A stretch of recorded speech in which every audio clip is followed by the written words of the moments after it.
Hey everyone, welcome back to another show. Coach Eric Orton here, and I am at the movie set of the movie Shane. Not sure when it was, when that movie came out, but it was quite a while ago. But I just got done with a 10-mile run out in the Grovant Range by the Grovant River, and I like to come out here because I can usually get a little bit more leg speed.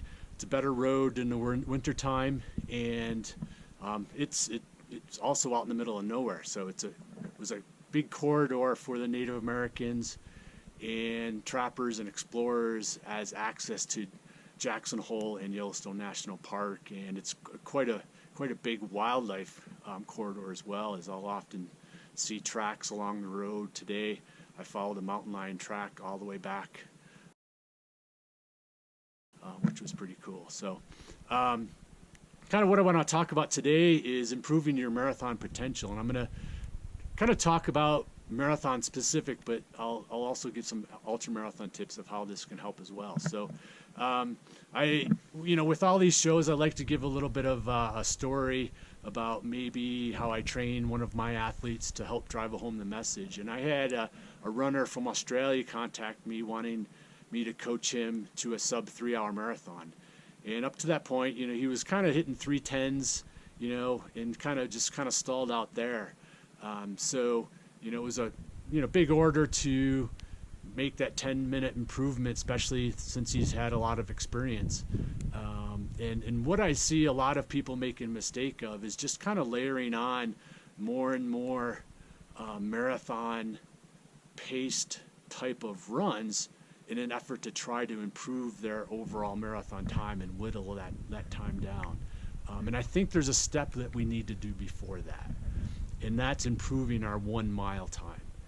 For all my athletes, I test them as a 1 mile because it's a predictor of their overall potential, and it's a great predictor of your marathon time. So if it's a great predictor of our marathon time and we want to go sub 3 or sub 4, sub 3.5, whatever our goal is, now we have a real good target to shoot for to help us improve our ability. So in a typical training process, you got to have speed first and then apply speed to speed endurance. And again, one of the biggest mistakes I see athletes make is they focus too much on speed endurance, and then again they need to take that step back and build speed and then apply it to get the speed endurance. So using this runner as an example, once we started working together, last year I went to him, I said, hey, instead of really focusing on just a sub 3 hour, a 2:59:59, let's go 2:58.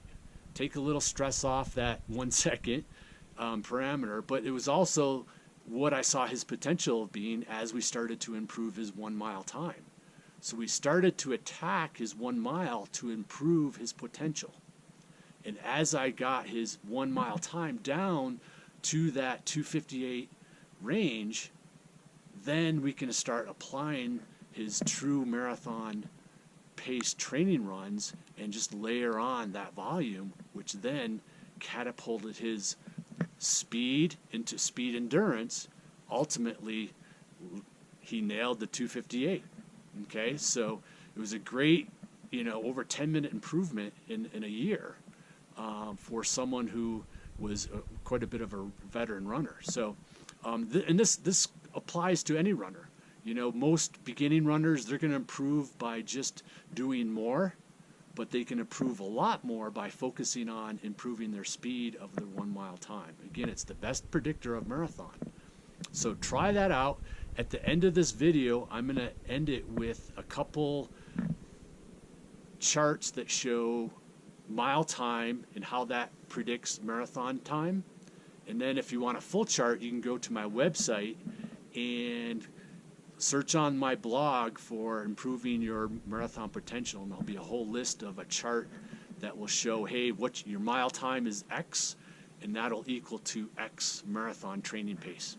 Okay, so use that as a big goal and maybe take that step back and improve your mile time to improve your marathon, and let you really pick a good goal for your marathon.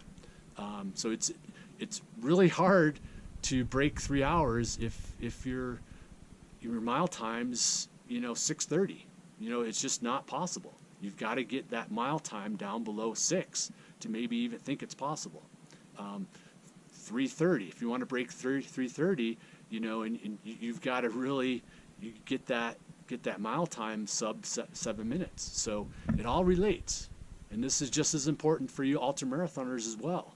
Is that work on that speed, and to improve your marathon time, to then improve your ability to do your 100 miles. I see it all the time with the proliferation and kind of trend of more ultramarathon people jumping right into ultramarathons without speed development, that their ultramarathon effort, their speed is not fast enough to allow them to run that distance. Therefore, two things happen.